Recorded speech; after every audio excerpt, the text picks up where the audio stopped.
பிறந்த நாள் வாழ்த்துக்கள் ப்ரோ. முத்து கிங் ப்ரோ, இவருக்கு பிறந்த நாள் வாழ்த்துக்கள். வீடியோ எடிட் பண்ணி ஸ்டோரி எல்லாம் போட சொல்லிருக்கீங்க. என் வீடியோவே நீங்க எடிட் பண்ண தெரியாது. அத மட்டும் வேணா நாங்க எங்க வாயில எடிட் பண்ணி சொல்றோம் பாருங்க. சரி, ஒரு ஸ்கிரிப்ட் மாதிரி உடனே அப்படியே ஆன் கேமரால பண்ணிடுறோம். சரி, முத்து கிங்னா யாரு தெரியுமா? அவர் யாருன்னு எங்களுக்கே தெரியாது. பல வருஷமா வீடியோல கமெண்ட் போடுறாருங்க. அவருக்கு எல்லாம் பிறந்தநாள் வாழ்த்துக்கள் கமெண்ட் போடுங்க. ஜூலைல இருந்து கமெண்ட் போட்டுட்டு இருக்காருங்க. நீங்க எல்லாரும் பிறந்தநாள் வாழ்த்துக்கள் முத்துக்கிங்க அப்படின்னு கமெண்ட் போடுங்க. ஓகே, அற்புதம். உனக்கு எடுக்கவே தெரியல. இப்ப மினி சொல்ல போட்டாலாக்கு. ஐயோ, முத்துக்கிங் நாங்க பாட்டெல்லாம் பாட்ட தெரியுமா? அந்த பாட்டு அவர் கேட்ட பாராடே தெரியல.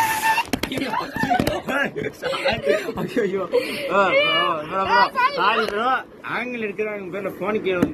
சரி முத்துக்கிங் ப்ரோ, ஏதோ எங்களுக்கு தெரிஞ்ச ஏதோ கொஞ்சம் ஷார்ட் எடிட்டிங் ஏதோ பண்ணிருக்கோம். கொஞ்சம் கோச்சுக்காதீங்க.